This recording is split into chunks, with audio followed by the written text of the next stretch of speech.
Hi everybody, welcome back to those who've been following me some time and have subscribed, and welcome to all the new subscribers. And if you haven't subscribed, please do, and leave comments and likes, and I appreciate that. Those of you just found me, so appreciate. I've gotten a few comments and emails on that, and that's awesome. So okay, this is the week of Halloween, All Hallows Eve, Samhain, all the names you want to call it. And I had put a request on my community page here on YouTube. Which would people would like me to cover the Fae? Because surprisingly, I've got a lot of requests for Fae or Ouija boards. Here comes the cats on cue. I'm now convinced they definitely feel like they're a part of this thing, and that when I start, they're supposed to like be a part of it. Anyway, and surprisingly, there was a majority of Fae. So what I decided, since this is the week of Halloween, and I like to do things different on my channel and not make it like typical, like ooh Ouija board and ooh spooky, or all that kind of stuff, I decided to combine Fae and Ouija board, talking about both. Since I haven't done a lot with both, probably more Fae experiences. Those of you who don't know Fae is fairies, the whole fairy lore. Some people believe this is much more than lore, so I'm trying to be respectful to both sides. And my experiences and things I've kind of actually learned from people who are much more knowledgeable. And also, I have had some experience with that, and same with Ouija boards. I've had very little experiences with the Ouija boards. I don't really use them. I don't really need to use them. However, I do have something I'd like to share, because here it goes, right? On your fate, the Wheel of Fate. So let's see what happens. I don't even remember how to use it. How do you use the Wheel of Fate again? Oh, let's see what your fate is.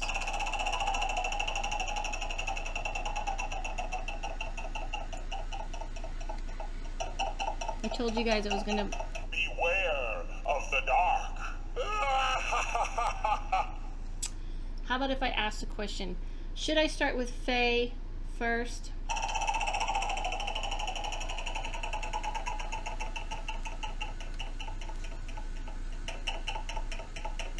The Stay close to Mummy.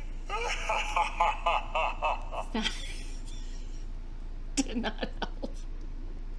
Did not help at all.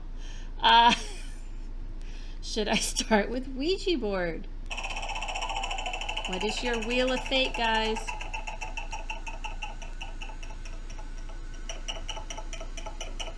Doesn't look good. Aha! Aha! Thank you. Thank you. Oh my gosh, I love that so much. Okay. I love these kind of things. One of my favorite fortune teller type of, where you put money in is Zoltar, of course. And I used to do the Zoltar all the time when I was a kid. I would go to this place where they had a merry-go-round. I just love those. Don't know why, I just kind of like the feeling of the old school vibe. Okay, so with that says, it said it doesn't look good to start with Ouija board, so I'm going to start with Fae. All right, guys. All right. So we're getting all Halloweeny, right? Okay. My experience and understanding of Fae, the fairy world. Honestly, when I first kind of started with Fae, it was really, really kind of reading other people. So when I would read other people, I started to see this land that I just kind of wasn't familiar with. I want to call it like a world. Sorry, I feel like I have hair out here. Another world, another dimension. And honestly, I've always had this feeling like when I read people who feel more connected to that realm, they're usually people who are very much connected to the earth realm. They're very kind of they're call them like earth mamas and papas. They go through the earth. They kind of almost feel like people are very into justice and what's fair. This is just my experience of reading people and how I started to peek into this world. So I was like, wow, you're really connected to this other land, this other dimension where it's almost like this dimension that we're in now bothers you, because even the feeling I always got when I do this, and I'm so happy to hear all the comments of people who are more, experts, and there's so much knowledge about the Fae. There's a lot of stuff written about it, mythology, but also like people who really, really feel there's like elements to this dimension. And I totally believe in this dimension because I believe in multiple dimensions. But what I've always gotten is that people who are connected to that dimension are almost like really irritated with this one because there is more hierarchy. I know that sounds strange because I don't believe in hierarchy in the spirit world, is not what I'm shown, or in the realm where we are not physical. But in this dimension, it does feel like there's hierarchy, but it's fair. So in other words, that's the feeling I've always gotten, like, okay, so there's energies that kind of rule and decide, who's being fair, who's not being. It's almost like that those energies keep things in line. I almost equate it to similar. I think this is just my personal understanding, everyone has to find their own personal understanding, is that I feel like the Fae and the Fairy is very similar to what people depict as angels or beings, or even sometimes what people depict as interdimensional beings. So I feel like they're kind of cousins or the same thing. And just noticed the candle's really glowing. Cousins or the same thing, or they're different names, right, for the same thing. So interdimensional beings, angelic beings, and all this kind of stuff. There is a different section or energy to that realm, which is more kind of like naughty, kind of not disrupted, but this kind of like Fae or fairy energy can also be mischievous. So kind of getting into things and kind of creating a little bit of havoc. And I feel like when they do that, they're actually pushing you to kind of stretch outside of your comfort zone. This is just my intuitive and medium messages I feel like I've gotten from that realm. So I will share an actual 2 experiences that I've had that I believe were pretty hard to explain. Okay, with that I was like, this is definitely there's something to this.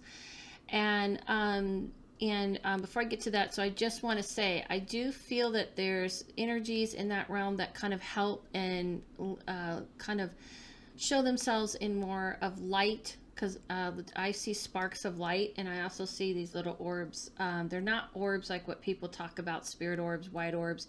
These are blue orbs, purple orbs, and pink, and they're not hanging around orbs. It kind of flashes. It's just the flash is bigger. They start off very little flashes, and then they became bigger, and I just see this as electrical energy. And I kind of believe some of these beings that we call Fae and Fairies are very, very similar. And there's some that are definitely kind of trying to help you. I always feel that energies like push you. Like you need to kind of push outside your comfort zone. You need to have some belief, have some more faith in yourself and what you're doing. And then there's energies that kind of do it in a mischievous way, where it's like, let's take you down, it's not naughty, but it's almost kind of like, listen, you don't have to be so perfect. You don't have to do everything so perfect. Like almost like let go and believe in something, more than yourself, and kind of pushes you in uncomfortable places. So this is just my intuitive. People have asked me, and this is what I've gotten. So let me explain my first story. My first story was, I was in a place that I know this particular place. I'm not going to say where it was for privacy, but they definitely worked with this energy. I know for a fact. I know they did this kind of energy at this place. And it was an outside space I was in. The people who utilize this place work with Fae type of energy and fairy type energy.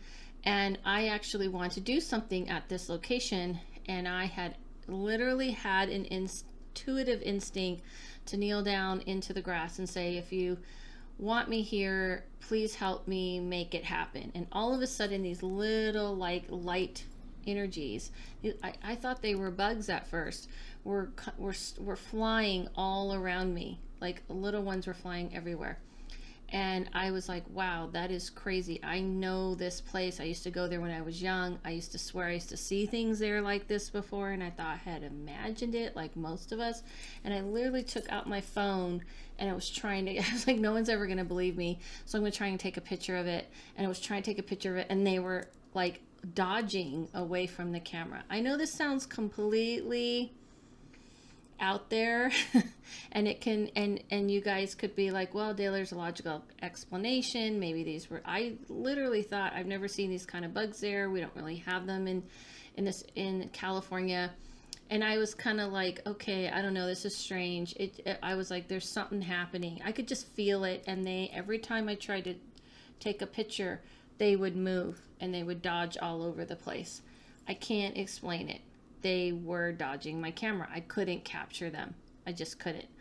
So it is kind of going my belief of what I've heard about spirit realm, the spirit realm, and when it's telling me, you know, says the, you know, that they tell me like, you know, look, you're not gonna be able to capture me on camera.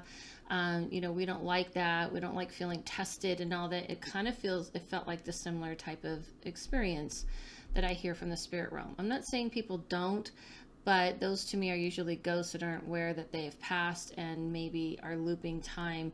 But spirits who are aware don't like the idea of being tested and they have to prove themselves. Okay, let me flash forward to another time. I was laying asleep and I had a lot of weird stuff happening at the time, a lot of different things.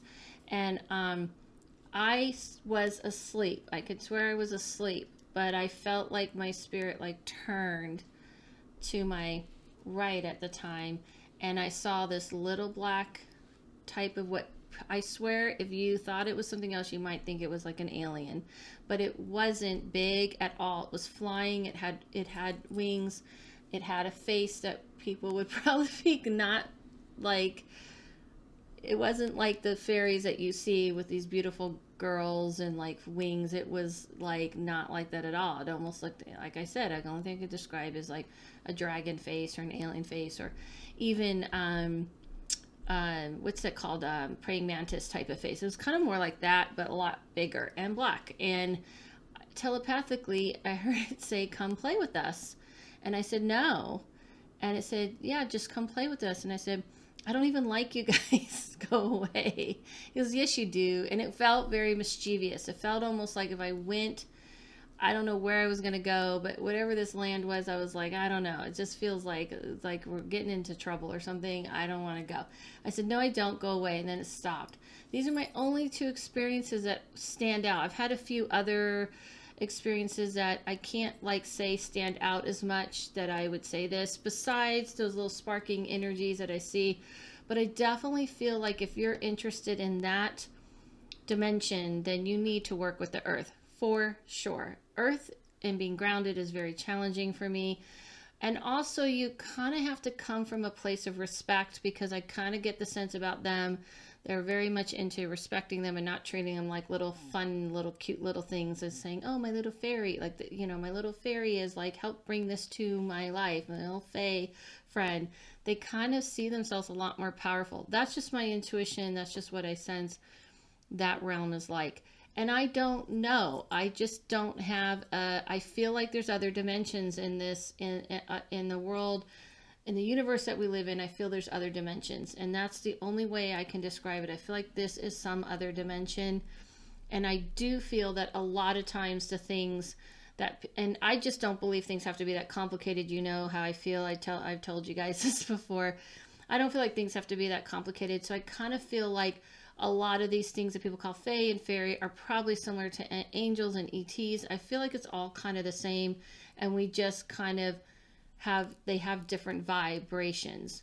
And I feel like this vibration is definitely connected more to the earth.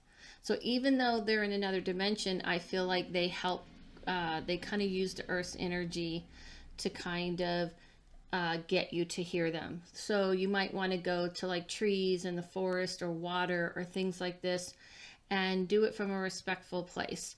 That is exactly what I felt that day. I saw the little ones. I'm like, I have to respect these energies because they're not respected and they're kind of not really treated that way. They're a little more powerful than I feel like it's depicted. And that's just my take on the Fae. I'm happy to answer questions. Let's move to Ouija boards. Okay, so Ouija boards is spirit boards, Ouija, whatever you want to call it. You can get at a toy store. We actually talked about this on the Witch in the Medium podcast, me and Mystic Dylan, this subject, because we just posted and dropped one on communicating with the dead. So I don't really use Ouija boards, but I did use it once, and it was way back when I was first starting to open my abilities, and I did it with someone, and yes, I could definitely swear something was pushing my hand around. I didn't feel it was this person because we were kind of like this, and I could feel it. But the other thing that happened is that because I had just opened up my abilities and it was someone I opened them up for, I kept asking, oh, is this you? And they were answering yes and answering all these questions. But I really had this strong feeling I couldn't tell, is this real or not? Meaning, like, I don't mean is it real, is this happening? But I didn't know if this was really the person they were claiming. And that's the thing I would say about if you're going to work with spirit boards or Ouija boards, you need to cleanse it, you need to put protection, and you need to be specific. So when I do seances, let's say, which by the way, I'm doing one on Thursday if you're in town at the Alexandria Hotel at the Wolves in downtown LA, go to their Instagram or go to mine. I have links to them. You should come Halloween night. The difference between seances and which people tend to use Ouija boards and seances. I don't use it, but a lot of people do. And when I'm talking to a spirit one-on-one, if you're telling me who you want to speak to and I talk to that spirit, or I do gallery readings where it's like a group of people sitting there and each person tells me who they want to talk to, and I talk to that person, every person in the room gets a reading. In a seance, you're pretty much lifting the gates and you're opening up the energy. Sorry, guys. And with a Ouija board, you're kind of doing that as well. You're basically using it as saying, okay, I'm going to use this as a focal point to allow all spirits to come in and communicate. Meaning, like, all spirits are going to communicate. I'm letting all of them in. When I'm doing readings, I'm holding at bay all other spirits but the one you want to speak to. Same with the gallery. But when I do a seance, I'm saying all spirits that are connected to people in this room, and of course we're going to get stragglers that just kind of come in because people aren't really talking to them. Come in just means they're raised their frequency. It doesn't mean they actually have to come anywhere. They don't have to go anywhere or leave anywhere. They just turn the volume up on their frequency so they're louder. When you're using a Ouija board, you're basically saying all those whoever, and you're not able to even confirm who it is and what they're saying. Like, you have no confirmation. There is no true confirmation. Is this person really who they say they are? Are they actually telling me the stuff I think they're telling me? And that's the problem with Ouija boards, is that they just kind of like, people usually play with them and they just say whoever, and they just get excited if they get anything. And then there's the other aspect of you're questioning, like, say if you're doing it with someone, is this person pushing? Like, it just makes your mind, it just isn't a lot of confirmation. But if it's something you want to try, definitely cleanse it. Definitely create a sacred space for it, however you want to call it. I call it more just putting protection, whatever you use, whatever you work with, and be specific. So try specifically saying, I want to talk to grandmother on my mom's side. I want to talk to my, because you'll know if the things they say to you, if it matches. So if you're going to use them, be very specific and know about the person. So if someone's saying something to you, and let's say you're doing it with a friend, even if a friend's doing it and you're sitting there, you should be able to confirm for your friend what they're saying. If you're going to go to a seance to someone who uses a Ouija board, again, I hope they're going to be specific for you, because otherwise you can't really get confirmations of what they're telling you. If someone's just telling you, my whole problem with these type of things is that I have a very sacred and ethical belief of making sure the spirit world is actually giving the message is being given to the living from the spirit world correctly. There's a lot of people in pain, and you don't want to take advantage of that pain, and you don't want to just be saying stuff because it just sounds good. And so you don't want to just like have someone, even if it's a friend, thinking their grandmother's mad at them or something like that, because now they're weirded out. And so that's why you got to be very, very careful and ethical with it. So make sure you're asking for something specific. Make sure that you are protecting it, and then close it down. Basically say, we're closing this, talking right now through this board especially. Doesn't mean you can't talk to that realm all the time, which you can. I cover that a lot on here. If you go through some of my YouTube videos, you'll see that. And if you want to go hear what we have to talk about on the podcast. So you guys, have a great Halloween. Have a great Hallows Eve. Before we go, let's see, do you have anything to tell us? Will this Hallows Eve connect everyone to the spirit world? Will it? Your future is murky. Wow. Very negative. Very negative. Well, maybe that goes with my belief, and my belief is you can talk to the spirit world all the time, anytime you want. That's my belief, anytime. But of course, this is a time people tend to like to focus on. Thank you guys so much. You can follow me here and on Instagram, Adele Levine, all social media, Adele Levine. The Witch in the Medium podcast you can find everywhere, I'm pretty sure. This my co-host Mystic Dylan. Actually, check out Mystic Dylan. He just did Anthony Padella. Sorry, Anthony. He just did an interview with him on his YouTube channel, and A Day in Life with Witches. Go check that out. It was really, really good. Thank you guys so much, and see you soon.